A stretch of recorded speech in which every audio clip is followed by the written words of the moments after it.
Dentre algumas das coisas mais bizarras que você descobrirá ao descortinar o véu que cobre a visão da grande massa, impedindo-a de conhecer a verdade por trás das máscaras dos líderes deste mundo, uma delas será o fato de que, de forma quase inacreditável, a elite ocultista é nitidamente submissa a mitos e lendas, e também a deuses mitológicos. Nada disto é por acaso, e tudo será devidamente explicado ao longo do tempo com as minúcias necessárias e no momento adequado. As lendas e mitos têm um fundo de verdade, mas são distorcidos quando contados às pessoas comuns, e suas distorções propositais são inculcadas através de filmes hollywoodianos, revistas em quadrinhos, livros, etc. Pois há uma espécie de psyop por trás deste esforço repetitivo e sempre renovado, de geração em geração, que é, ao fim, a tomada de poder de forma inconteste. O Graal, por exemplo, é um mistério espiritual na tradição esotérica ocidental. Mas, ao contrário do que a maioria imagina, a lenda do Graal não é cristã.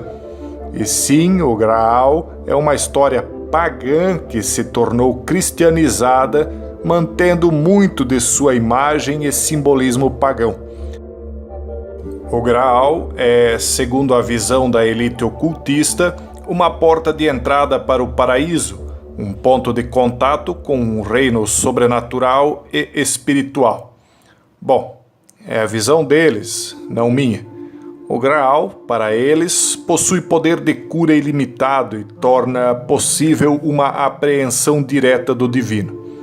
Como imagem pagã, o Graal é uma taça de regeneração, o vaso em que a vida do mundo é preservada e que simboliza o corpo da deusa ou grande mãe.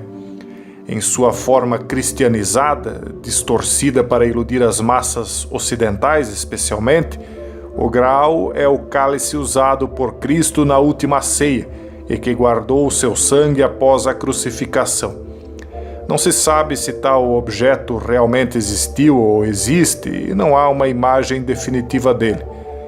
Mas, mais adiante, você perceberá como isto se conecta com a alta tecnologia que nos é apresentada hoje em dia, como a Smart Dust, a inteligência artificial, o Neuralink, etc.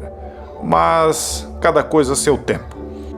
Como mistério espiritual, o Graal, no mito distorcido para induzir os povos ocidentais a um comando das sombras que pretende emergir mais adiante, representa a regeneração por meio dos ensinamentos de Cristo. Na crença medieval, o sangue personifica a alma e, no caso de Cristo, até mesmo sua divindade. Mas esta é a versão para iludir os povos, para tentar enganar os cristãos especialmente, induzindo-os ao mito pagão. Existem várias versões da lenda do Graal. Os primeiros textos escritos apareceram no final do século XII e foram populares durante o século XIV, embora seja provável que a história tenha existido antes na tradição pagã oral. Um relato atribuído ao bardo celta do século VI, Taliesin, mas aparecendo 400 anos depois de sua vida, fala de um caldeirão mágico em Anvan, o outro mundo. O caldeirão, guardado por 9 donzelas, é procurado pelos homens do rei Arthur. À medida que as versões da história central proliferaram, elementos da mitologia clássica e celta, a iconografia cristã, poesia árabe e ensinamentos de sufitagem foram incorporados. O Graal foi identificado pela primeira vez com a Última Ceia por volta de 1190. O Graal nunca foi totalmente aceito nos apócrifos católicos, mas nem foi negado nem rotulado como herético. Provavelmente nunca foi totalmente aceito porque não pôde ser identificado com uma relíquia Embora a tradição sustentasse que a taça do Graal foi mantida escondida pela Ordem dos Cavaleiros Templários no castelo de Montsalvat, considerado como sendo Montsegur.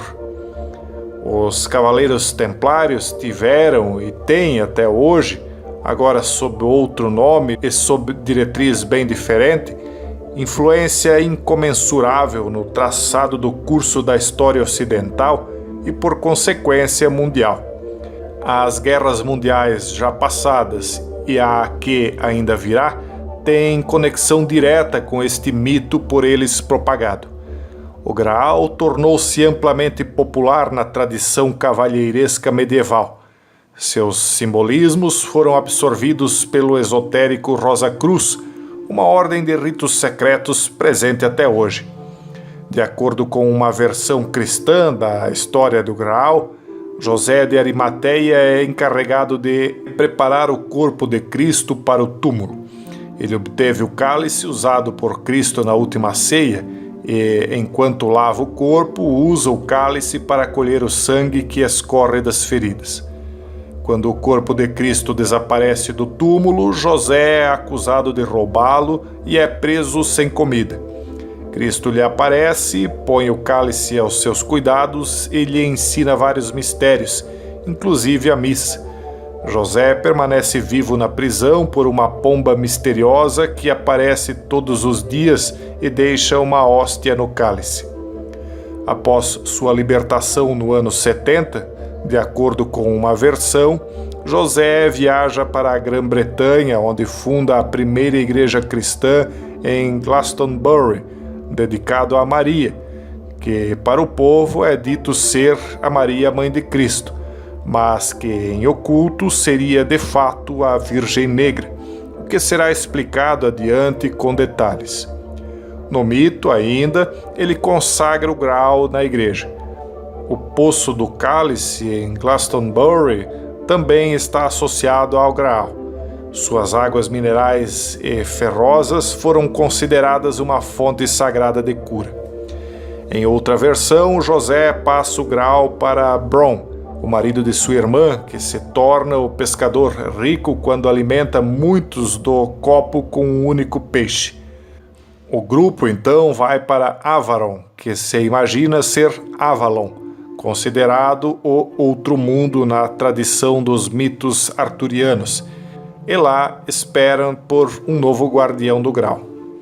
O Graal estaria localizado em um templo de Mastsalvat, a Montanha da Salvação. Seria guardado por uma ordem dos Cavaleiros do Graal. O guardião do Graal, que é rei, é ferido nas coxas ou genitais por uma lança, associado aos ferimentos da lança de Cristo, a lança do destino de Longino. As causas dos ferimentos são variadas em cada mito, mas o resultado é que o reino murcha e se torna a terra deserta. Ela só pode ser restaurada quando a saúde do rei for restaurada, um motivo comum sempre presente no folclore e nos contos de fadas.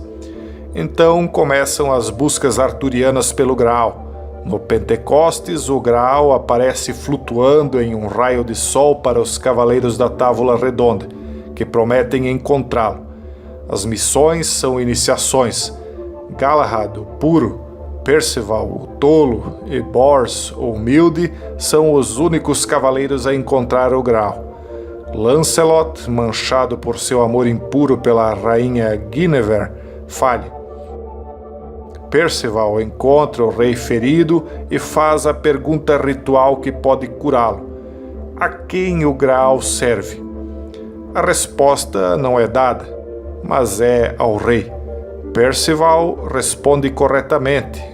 O rei cura e tem permissão para matar, e a terra deserta é restaurada. Os três cavaleiros então viajam para o leste, para Sarras, a cidade celestial, onde eles celebram os mistérios do Graal e uma missa é rezada usando o Graal.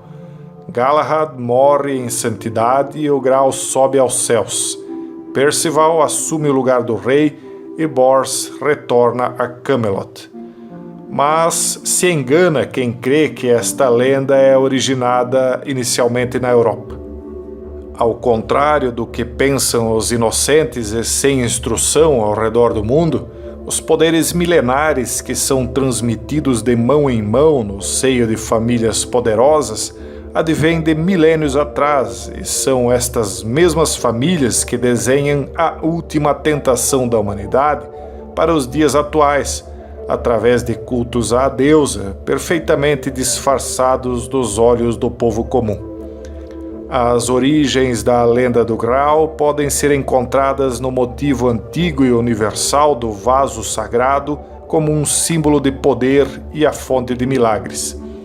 Esses vasos, símbolos femininos, estão na mitologia védica, egípcia e celta e em várias tradições de mistério. No budismo tibetano, um corolário é encontrado nos crânios humanos que representam vasos de transformação. Na alquimia, o Graal é representado pela pedra filosofal, um símbolo de unificação com Deus. O Graal também é representado por outros símbolos femininos, como um prato, um útero ou outra pedra.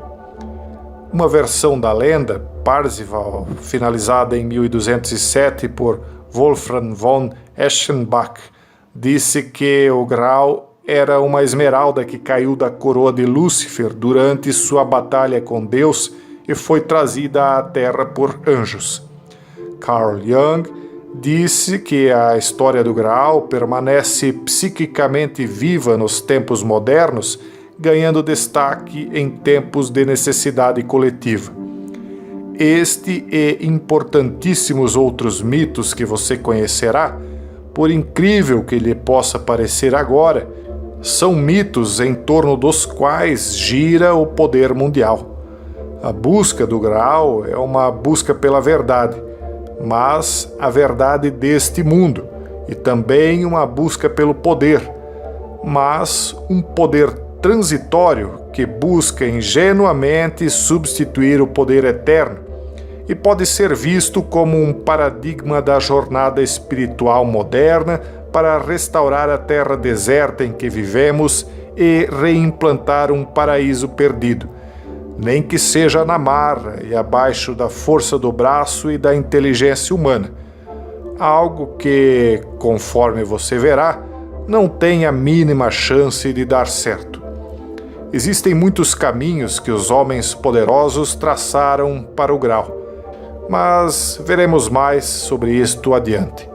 Um forte abraço e até o próximo vídeo, se Deus quiser.